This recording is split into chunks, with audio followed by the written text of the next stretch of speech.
Is this my wine, is it? Yeah. Are we live? We are live. Yay! Welcome to our kitchen. We are here at 535 Bents Road in Ballindine, and we're about to cook for you. You can see our stove here. You can see where it's all happening. We're going to do some food and wine matching today. We are going Asian style as usual. Just for a change. Just for a change. You know, being 60% Asian, that's my go-to.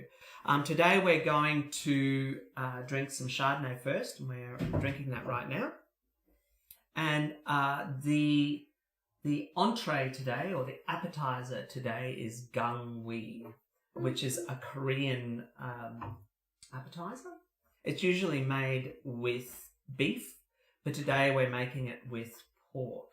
And I have been marinating some pork, and let's see if we can show this on camera.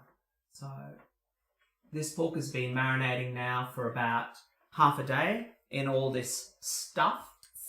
What kind of stuff? Well, it's a lot of Korean stuff.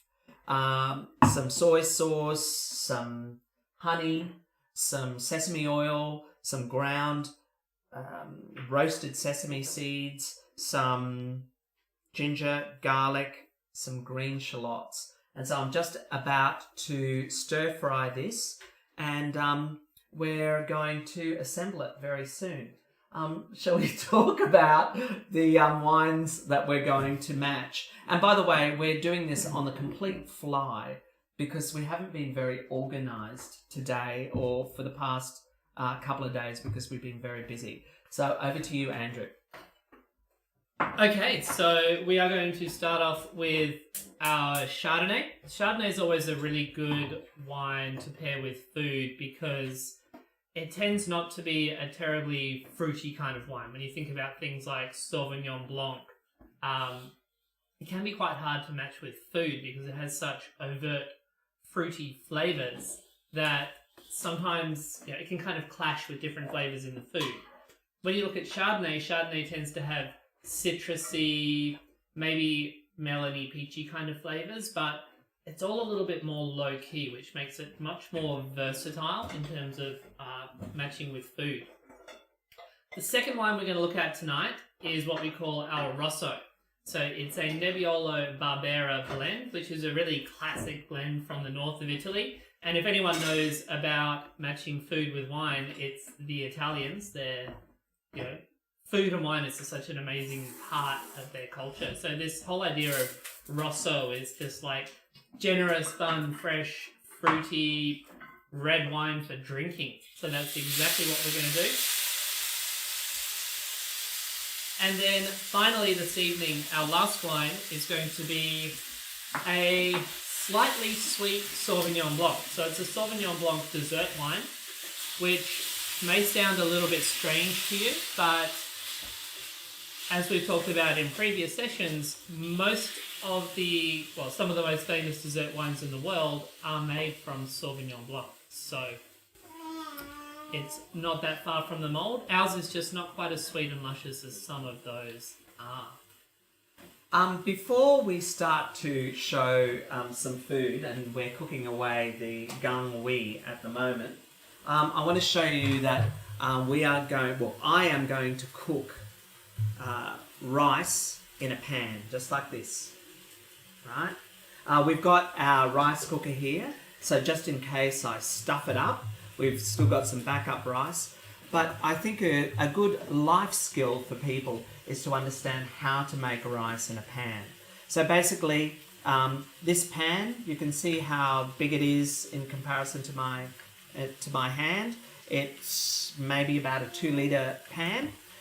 This is a great pan size for about 1 cup of dry rice. So you measure the 1 cup, you wash the rice with some water, rinse the rice under the tap, drain the water, the cloudy water, and then when you measure the water up to cook your rice, you look at the 1 knuckle on your index finger or your middle finger, and you put enough water in to the pan so that the water goes up to your first knuckle.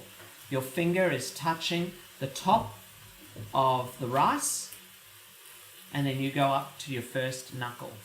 You put the pan on a very hot and a very fast boil.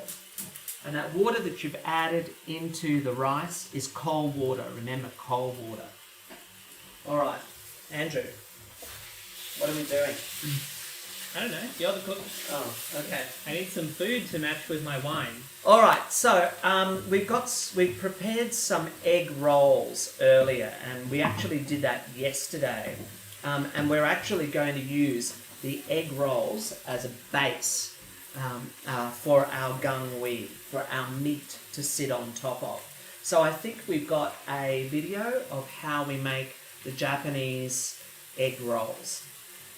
Are we going to roll it? Okay, tonight we're going to make some tamagoyaki, which is fried egg. So if you come here, you can have a look. I've cracked 3 eggs, 1 tablespoon of soy sauce, and 1 tablespoon of mirin, 1 teaspoon of sugar, and 2 pinches of salt.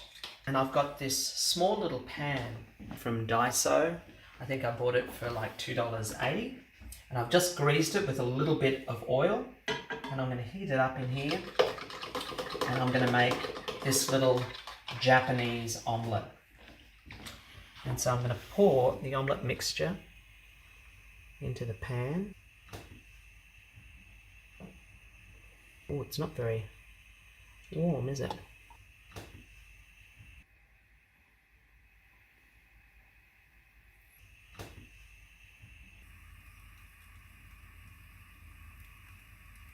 Going to hopefully start to cook.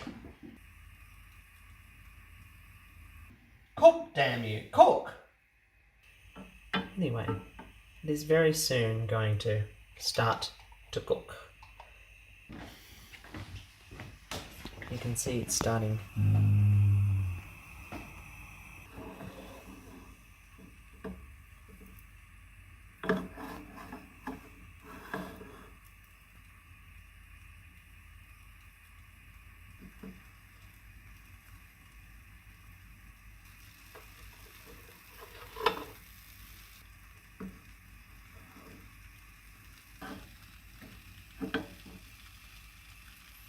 Okay, so now we're going to roll the egg.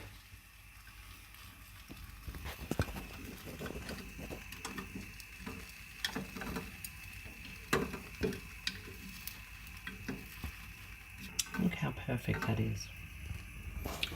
So, I'm now going to get a little bit, I'm getting my chopsticks, and I've got a little wad here of kitchen paper. Dab it in some oil. I'm going to oil this pan a little bit, like so, and then I'm going to shift this roll over to the other side. Bring it over here. I'm going to oil the pan again, and then I'm going to put some more omelette mixture onto the pan. And see how I join it with the roll there, so it's going to sort of stick to the roll.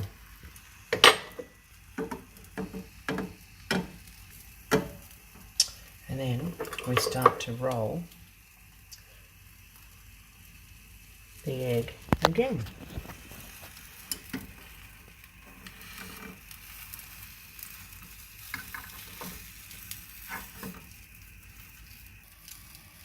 Get out a little bit of oil, spread that oil around.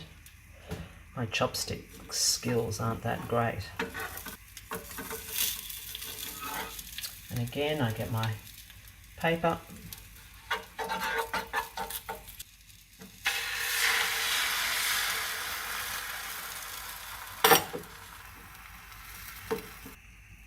And you can see I've got really quite low heat on the pan.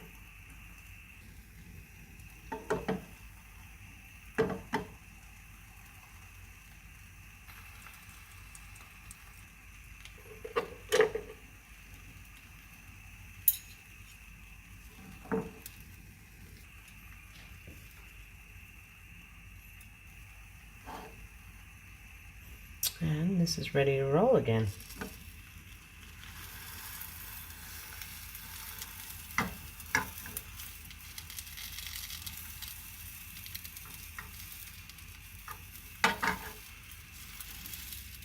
Look at that, an egg roll.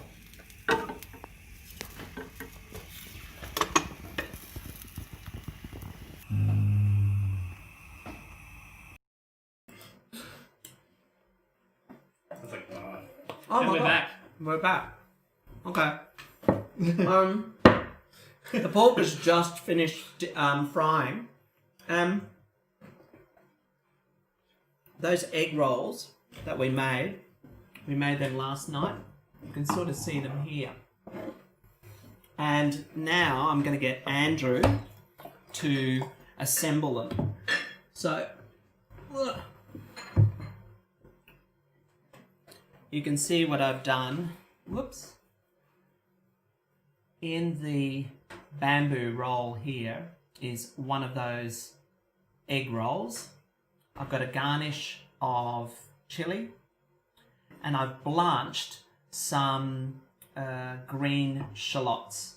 And Andrew's going to make this beautiful little parcel. Okay, Andrew, over to you. Okay, you're going to have to bear with me on this one because this is my first attempt. Do we have a knife? Yeah, behind. At the moment, the rice is boiling away, and it's pretty slow actually. Hurry up, cook! Oh, just to talk about that last video. That last video actually ran for 9.5 minutes, At least. and Andrew had to cut it down because apparently there was too much faffing about. There was a lot of faffing. But anyway, look, you're doing an awesome job, Andrew. This is going to look really cool. And you can see, I'll just bring this egg roll up to you. See how cute that is? How it's all rolled up. Oh, that's so beautiful. So what Andrew is doing is he's laying one of these blanched green onions, and I'm getting a phone call. What have I told you about phones Let's on silent see. before we start? Too bad, so sad. So yes, he's taking one of these blanched green onions, and they're quite tough. And he's making a little parcel. They look beautiful, Andrew. Look at that. So basically, he's cut the egg roll into sort of like, what would you call that shape? It's a slice. It's a disc. A disc of egg roll, and then on top of that, he's laid the pork with a little bit of chili and a little bit of and the green onion is tying it all together and wrapping it up. Let's have a little bit of soy sauce. Do we want some chili? It's got chili on it. Oh, all right. Let's just have some soy sauce. Get some. Let's give it a go. Yoink.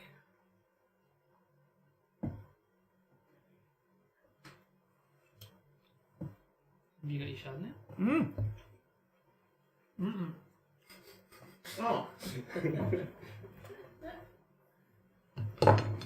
Oh. That's pretty good.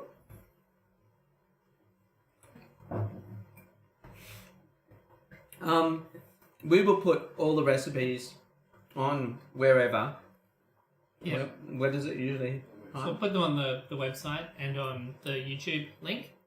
And note for next time, let's not both eat at the same time. That doesn't really work. So why does this go with Chardonnay? Asian flavours are notoriously hard to match with wine. They are, and I generally like to have white wines that are aromatic, but Chardonnay isn't particularly aromatic. No. when it comes to Asian food.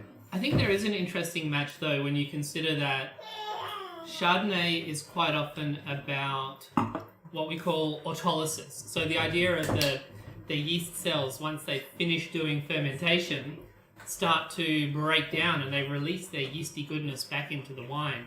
And they can give you this real depth of kind of yeasty, Vegemite, umami, baked bread kind of flavors, which can work really well with those fermented soy sort of flavors in Asian food. So you'll notice with this one, although we had chili on it, it was very mild chili with the seeds removed. So it's not a terribly spicy dish. And then you've got kind of richness from the pork and from the egg. You've got a little bit of sweetness from the sweet soy and the sugar that goes into the egg roll. But then you've got that kind of real salty umami from the soy sauce. And I think that works really well with Chardonnay. Delicious. And I think Ahan likes it too. Although he's not having any chili. And Ahan's mum and dad are here today helping us. And Chandni has made the main meal today. And the main meal today is Masaman curry. Oh, I do like a good Masaman curry. Chandni, tell us about Masaman. What's Masaman all about? Well, I didn't really understand masaman until I made the spice paste yesterday. And it has a lot of cardamom, a lot of cinnamon, and all the flavours that generally I would never choose to have in a dish. So, I know. So lots of coconut milk, and it's actually pretty amazing. We made it all from scratch. We made the spice paste all from scratch, and it's turned out pretty amazing. So I'm excited to see what it tastes like with our wine. So just to co-pollinate or to pollinate, Cross-pollinate. all the different platforms that we work with. Chandni and I and quite a few other people are doing a little project called Cooking Charmaine. And Cooking Charmaine is all about the quintessential, the complete Asian cookbook that was authored by Charmaine Solomon. And if you turn the cookbook sideways, you can see all these little post-its, and they're all my favourite recipes.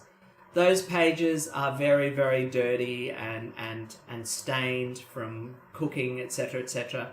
But the reality is that they're the recipes that I always go back to. So now in COVID, we've decided It's exciting. to cook the whole book, and we are chronicling. Is that a word? Is that a totally Yes. fraudulent word? It's completely fraudulent. All right, we're chronicling the whole experience on Instagram. So if you go to @CookingCharmaine, you'll be able to see all of our efforts and all of our friends' efforts in cooking Charmaine Solomon. So yes, so and the Masaman curry is one of the Charmaine Solomon recipes that we have been cooking. Absolutely. Are we going to dish it up? Sure. Let's dish it up. Probably time for some red. Oh, absolutely. Jack, have you opened up the red? CC. Okay.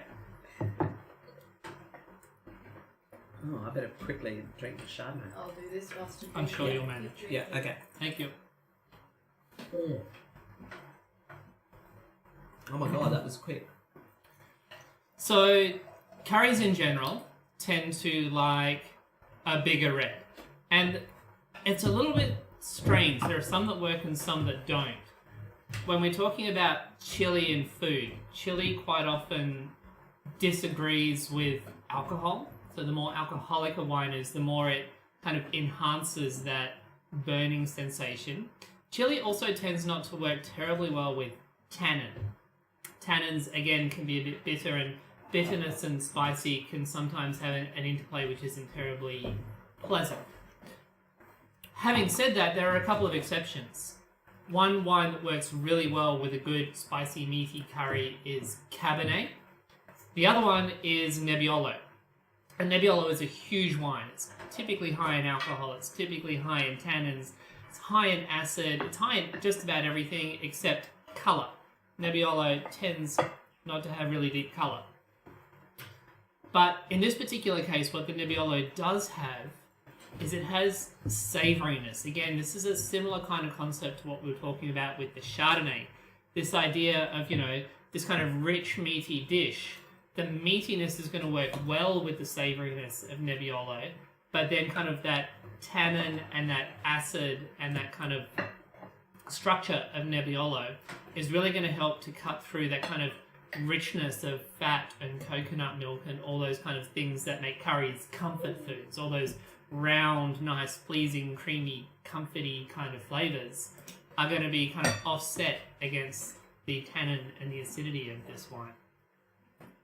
At least that's the theory. I haven't tried the dish, so let's find out. So yeah, let's have a look. And Chani, come and take it up to the camera and show us what it looks like. It looks absolutely delicious. There we go. Turn it around. Keep rotating.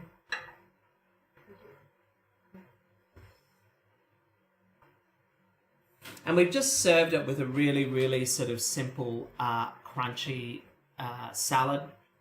And that's a salad of just blanched beans, some cucumber and some tomatoes with a bit of spring onions, and it's just a little bit of salt, pepper and lemon juice.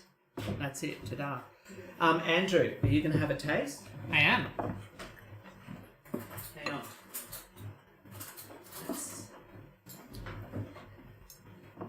Fork and spoon. We are in Southeast Asia. No chopsticks.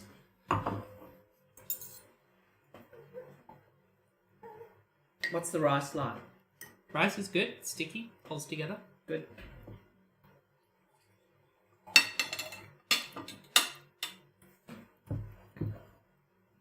How does it go with the wine? Well, first of all, the curry is really delicious. It's really meaty and it has this kind of delicate, fragrant kind of spice, but it's not a really powerful sauce. It's not really spicy and it's not like a punch in the face with a handful of cardamom. It's really quite mild and supple. And I've actually been finding that with a lot of these charmaine recipes is that they're a little bit more reserved than what we would normally expect eating out at an Asian restaurant. I think they're a little bit more home style. I think as well, though, that the charmaine recipes are less spicy so that people can add spice if they want to. Customizable. You've got to remember that, this is a family-style cookbook and there are kids there that will probably eat this food as well that would find having too much chili or too much curry as being very hard to eat. Delicious, Chani. Is there any way that we can get the camera onto the pan? Because the pan is actually doing its absolute magic now. We can try. So what is happening now is that the rice has been completely... The cooking of the rice... Wow. Let's have a look. So you can see here that all the water has absorbed, and you can hear this crack, crack, crack, crack, and there's no more bubbles coming out of the rice. All that water has been absorbed. It's now time to turn off the heat, and it's time to put a lid on, and it's time to let that sit for about 5-10 minutes just to start to cool down, and then we fluff up the rice. That's it. Ta-da!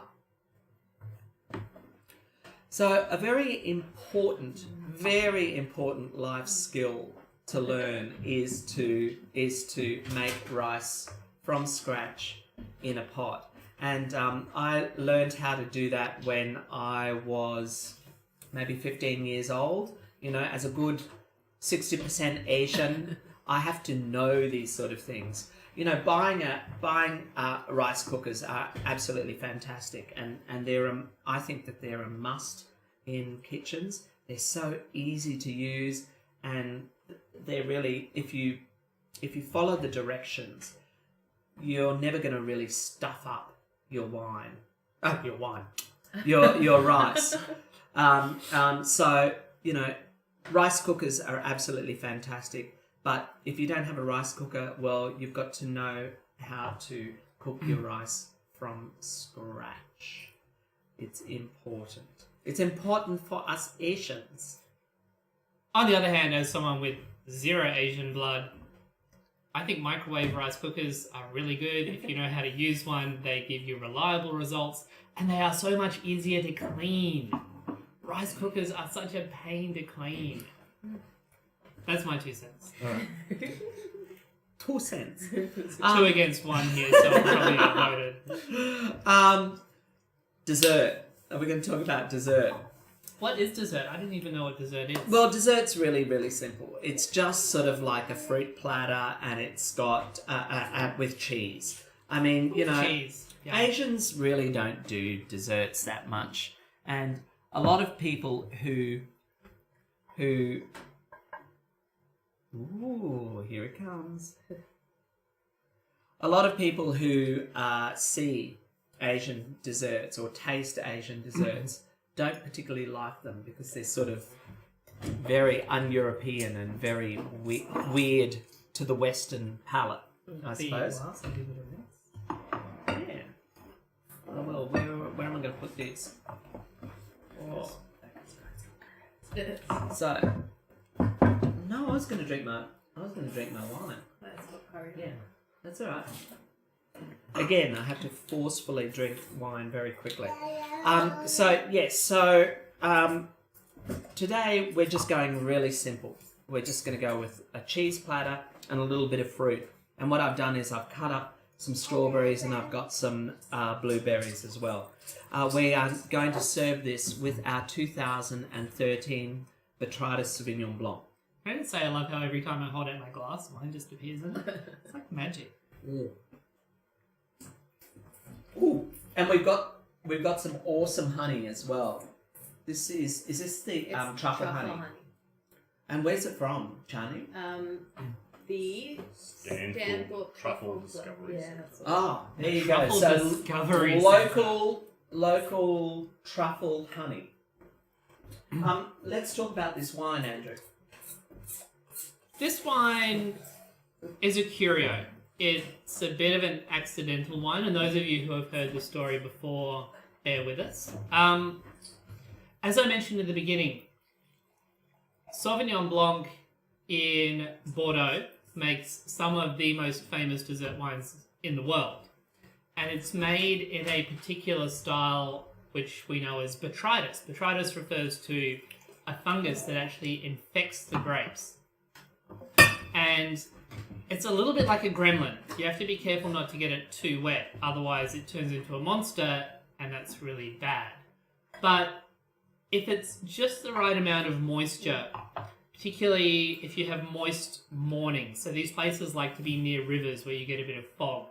So the fog kind of happens in the morning and the Botrytis kind of grows a little bit, but then some nice warm dry winds come in the afternoon and they kind of dry out the grapes in the vineyards and the Botrytis kind of recedes back again. And if you have this nice balance of the Botrytis being active but not going bananas, what you end up with is little shriveled grey, not very great looking grapes, but grapes that are incredibly concentrated. Because part of the structure of Botrytis is like a little tiny microscopic straw.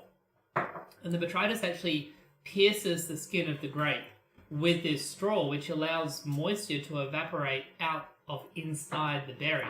So the berries end up kind of shriveling down and concentrating. And so what you end up with is more acid, more sugar, more flavour, and less water. So you end up with these incredibly dense, concentrated wines.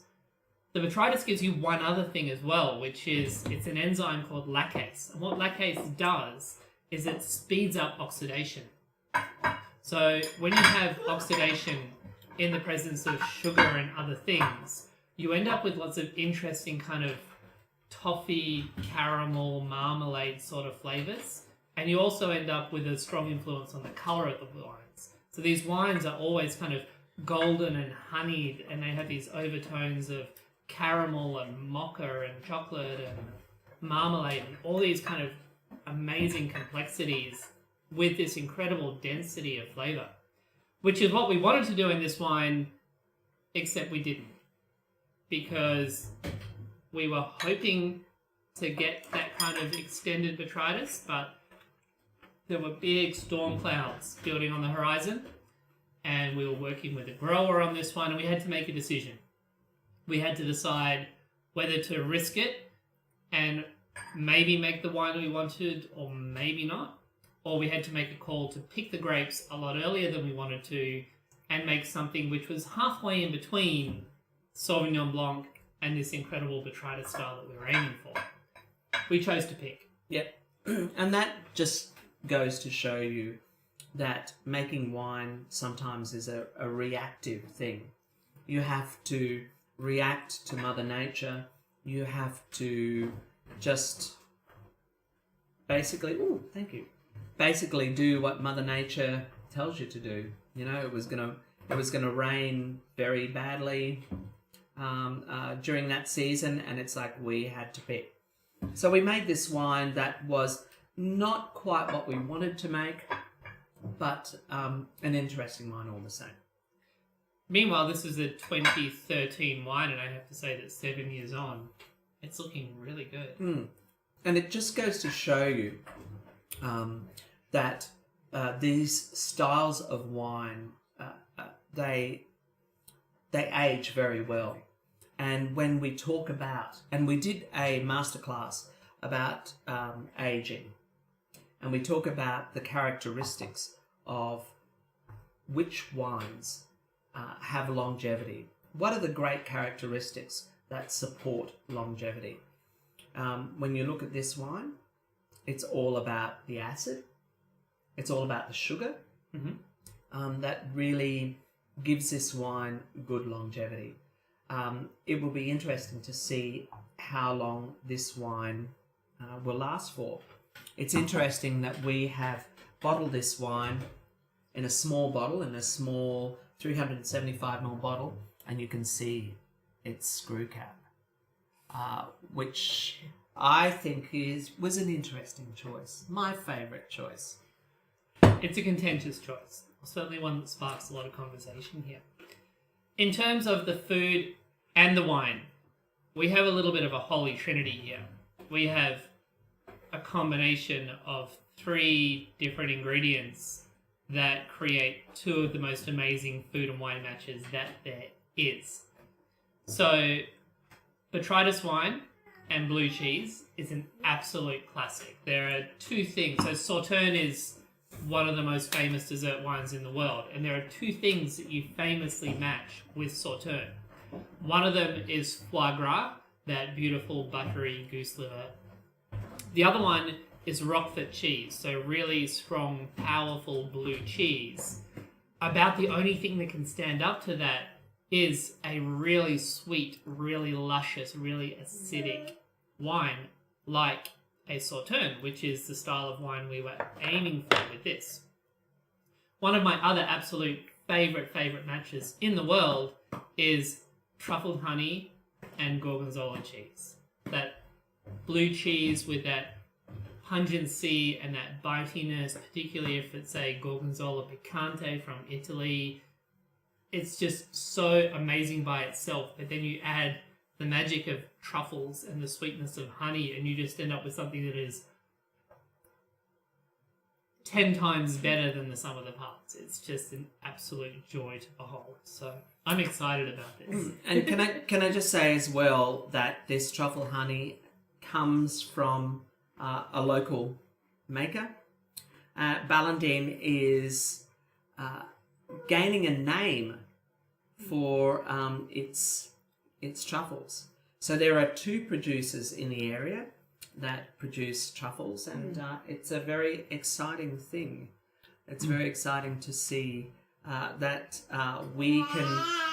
I know that we can eat truffles or truffle products, you know, on a daily or a, you know, what's today? On a Thursday. Today's Thursday, yeah. I do eat it on a daily basis. Yeah. No, maybe not a daily basis, at least on a Thursday. That's good. Yeah. If only we had some champagne. If only we had, there might be some in the fridge. Who knows? Yeah, and Hahan is very, very excited. So, I think that's it. That's it, yeah. Okay, so we've finished our different foods and our different wines. So again, to recap, we did the Korean gangwi for an appetizer. That was served with the Japanese egg rolls and served with the Chardonnay. With the main, we had the Malaysian Masaman curry served with our Rosso, which is a Nebbiolo Barbera blend. And then just for dessert, we had our Botrytis Sauvignon Blanc 2013, and that dessert was just with some delicious fruit and cheese and honey. Yum!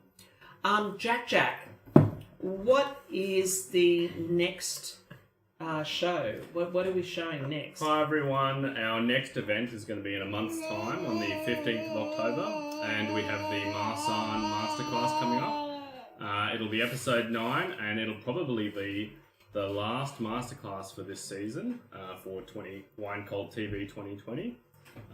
And after that, there's a few details to be ironed out, but in November, we're going to have our champagne trivia party. Yay! So Champagne stay trivia tuned. party! Watch the Facebook, watch the Instagram. We'll put up details about the Marsan Masterclass soon. You can check it out on the website now if you'd like. And the champagne trivia party will be the month after that. And details for that event we've got soon. So stay tuned. We'll let you know as soon as we know. We love our champagne. Hey guys, thanks for coming. I hope you enjoyed, and we'll see you soon. See you later. Bye.